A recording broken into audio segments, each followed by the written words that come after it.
शिमला पहाड़ में एक फेमस हॉस्पिटल था, शीलोवन हॉस्पिटल।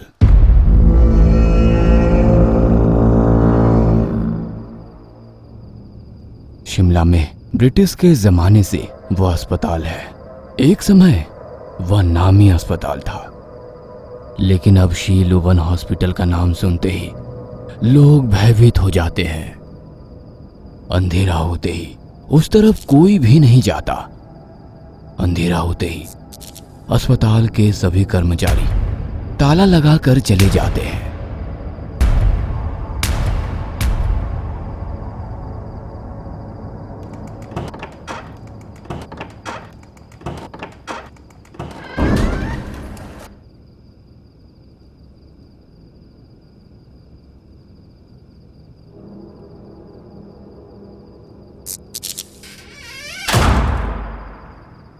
अंधेरा होते ही जनरल वार्ड सुनसान बन जाता है।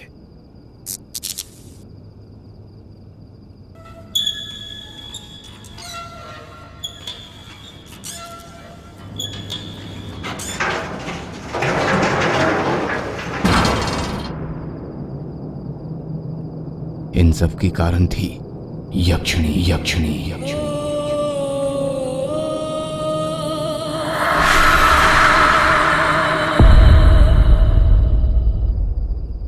अरे बाबू, मुझे पता नहीं था, इसलिए अस्पताल में नौकरी के लिए ज्वाइन किया।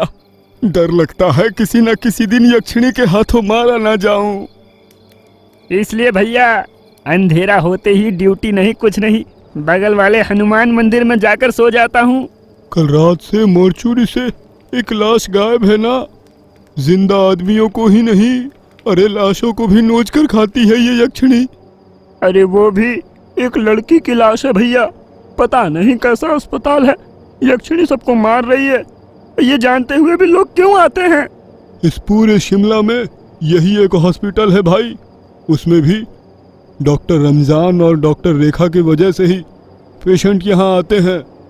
पता नहीं कैसा हॉस्पिटल है। सुबह देवता जैसे डॉक्टर रोगियों का प्राण बचाते हैं और रात को ये चुड़ैल यक्षिणी लोगों को मार देती है। चलो चलो, आज अमावस्या भी है और नाइट ड्यूटी भी है, सावधान रहना दिल्लू। खाता में लिख दो दादा, वेतन आते ही पूरे पैसे दे दूंगा।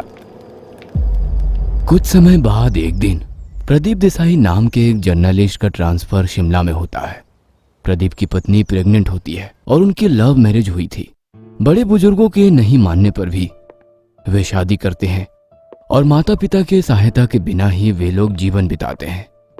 कोई भी शिमला हनीमून के लिए आते हैं, मैं तो डिलीवरी के लिए आई हूँ।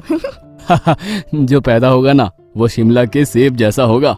मैंने प्लान करके ही ट्रांसफर कराया था डार्लिंग। अच्छा फिर भी मेरे पेट में जो पैदा हो रहा है वो बहुत लकी है।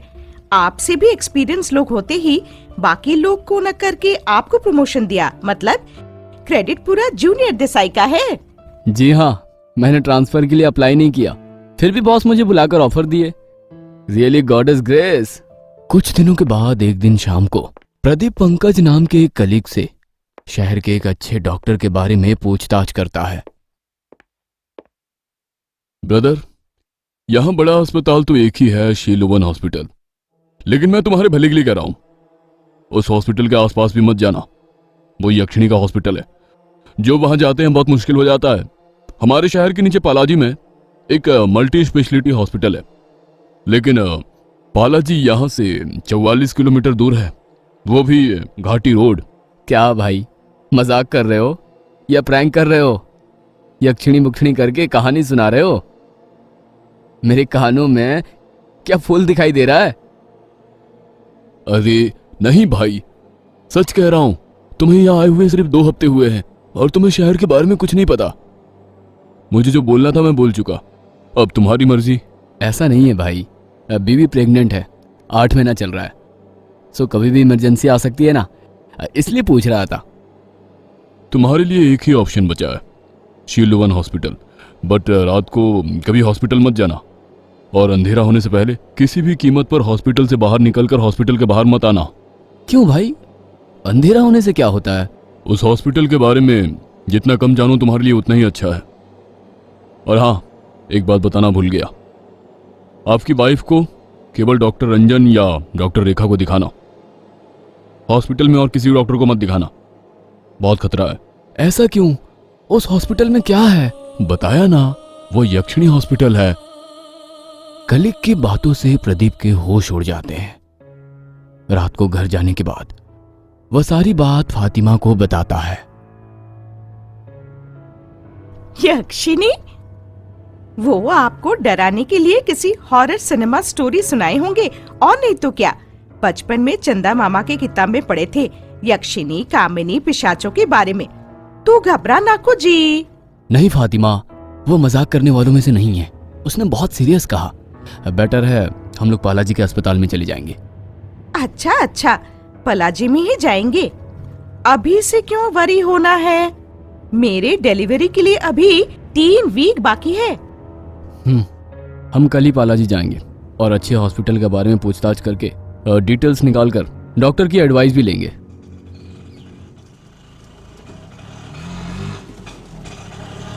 अगले दिन ऑफिस से छुट्टी लेकर ऑटो से वे लोग पालाजी जाते हैं और फातिमा के सारे टेस्ट करवाकर डॉक्टर से डिलीवरी की डेट कंफर्म करते हैं।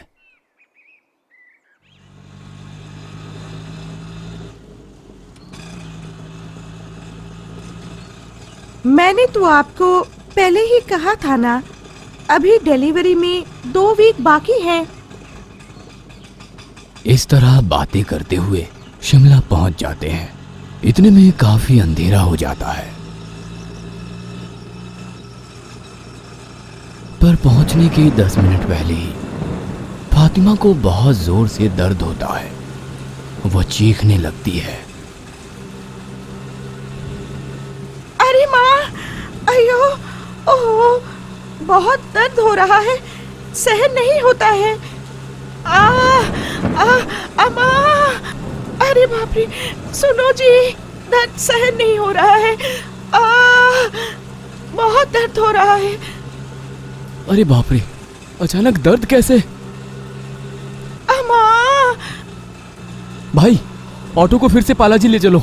चलो साहब, 40 किलोमीटर दूर घाटी रोड, ऊपर से अंधेरा, अब मिनिमम 2 घंटे लगेंगे। मैडम की तबीयत तो और क्रिटिकल होती जा रही है, जल्दी से किसी नजदीक हॉस्पिटल में जाना होगा। ठीक है, तुम एक काम करो, किसी नजदीकी हॉस्पिटल में ले चलो।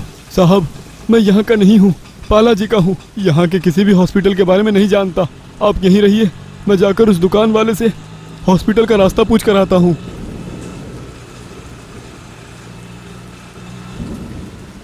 ऐसा कहकर ऑटो वाला दौड़कर जाता है और उस दुकान वाले से हॉस्पिटल का रास्ता पूछता है। यक्षिणी हॉस्पिटल एक ही है, लेकिन अंधेरा होने पर वहां जाना खतरा है, मत जाओ। कोई बात नहीं दादाजी, इधर एक गर्भवती माँ दर्द से तड़प रही है। उस रास्ते के दाईं ओर मुड़ने पर 1 किलोमीटर आगे बढ़ोगे तो यक्षिणी हॉस्पिटल तुम्हें दिखाई देगा। जल्दी जाओ, अभी थोड़ी ही देर में डॉक्टर साहब चले जाएंगे, अच्छे से जाना। पता मालूम होने के बाद ऑटो वाला जल्दी से दादा की बताई हुए रास्ता पे जाता है। जोरों की बारिश होती है, बिजली चमकने लगती है।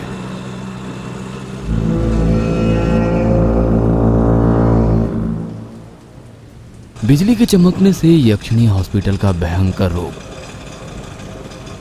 ऑटो से उतरते वक्त प्रदीप हॉस्पिटल का नाम पड़ता है। शिलुवन हॉस्पिटल, मतलब ये पंकज की बताई हुई यक्षिणी हॉस्पिटल है। नहीं नहीं, ये यक्षिणी हॉस्पिटल है। हम किसी और हॉस्पिटल में चलेंगे। साहब, यहाँ एक ही अस्पताल है और लोग कहते हैं कि डॉक्टर जल्दी ही चले जाते हैं। अरे जल्दी चलिए साहब। कहा जाता है कि यक्षिणी हॉस्पिटल के अंदर गए और बाहर निकले तो मारे जाते हैं। अरे साहब, ये सब अफवाहें हैं। आजकल के दिनों में भी यक्षिणी कुछ नहीं है। पालाजी जाने तक मैडम का बच पाना मुश्किल होगा। बेहोश पड़ी फातिमा को इच्छा ना होते हुए भी और कोई ऑप्शन ना होने के कारण प्रदीप ऑटो वाले की सहायता से हॉस्पिटल के अंदर ले जाता है।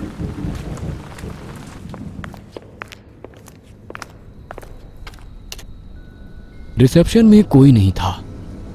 हॉस्पिटल में एक व्यक्ति भी नहीं था। ना ही जनरल वार्ड में कोई था। सारे कमरे अंदर से बंद थे।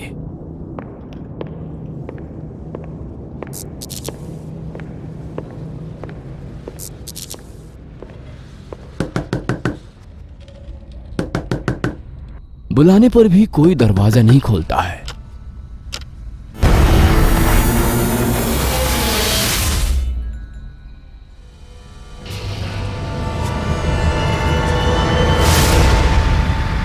इधर आइए, डॉक्टर साहब यहाँ पर है, आइए आइए। ये आवाज सुनकर उन लोगों की जान में जान आई।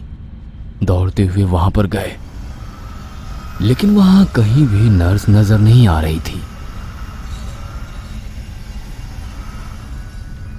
ना ही डॉक्टर के चेंबर में डॉक्टर था। सामने रूम नंबर 203 खुला हुआ था। सर, ये कमरा खुला है। मैडम को उस बेड पर सुलाकर आप उन्हीं के पास रहें। मैं जाता हूँ, हॉस्पिटल के स्टाफ का पता लगाकर डॉक्टर को लेकर आता हूँ। ठीक है भाई, जल्दी आना प्लीज। हाँ। ऑटो वाला सारा हॉस्पिटल दौड़ दौड़ कर खोज रहा था, लेकिन हॉस्पिटल में एक परिंदा भी नहीं था।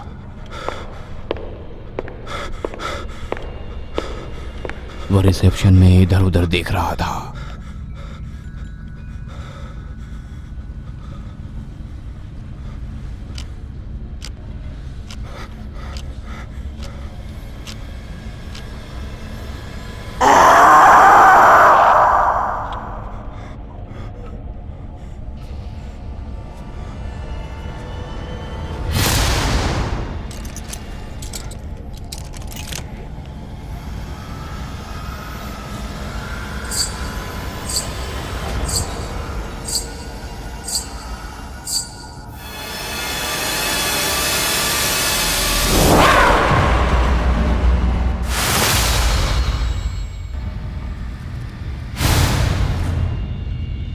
यह सब देखकर ऑटो वाले का दिल तेजी से धड़कने लगता है और डर के मारे दौड़कर हॉस्पिटल के बाहर निकल जाता है।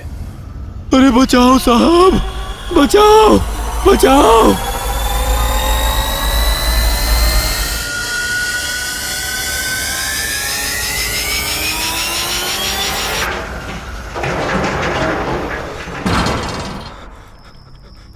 वो बाहर दौड़ता है, लेकिन गेट अपने आप ही बंद हो जाता है।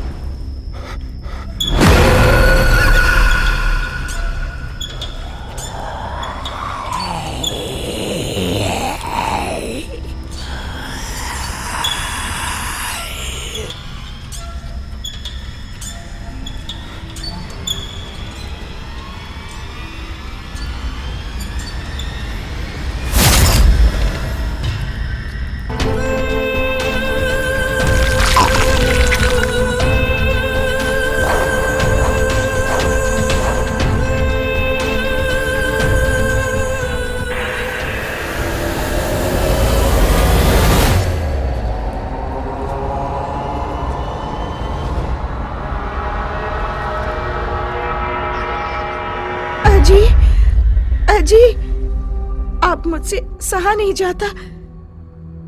गला सूख रहा है, पानी चाहिए, पानी।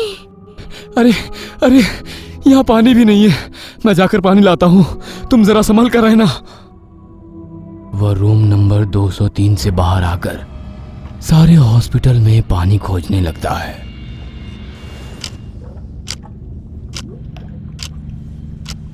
हॉस्पिटल के बाहर दुकान में पानी मिलने की आशा में हॉस्पिटल से बाहर आ जाता है।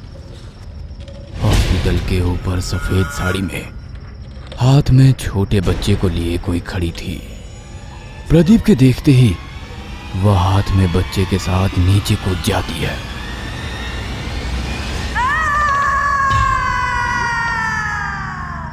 और वहीं के वहीं खून से लथपथ होकर दोनों मर जाते हैं।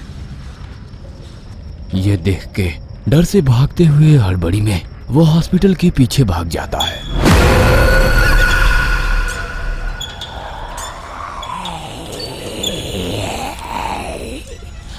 यह सब देखकर वो बेहोश होकर गिर पड़ता है।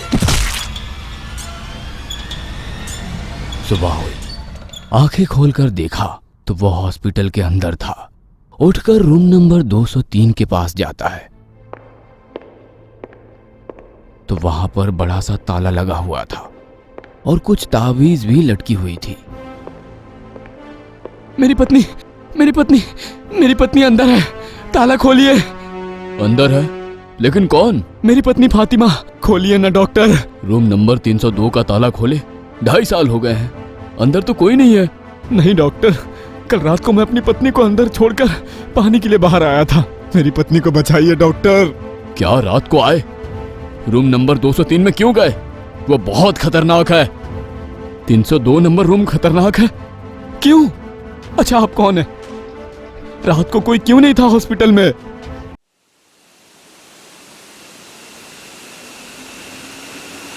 Move!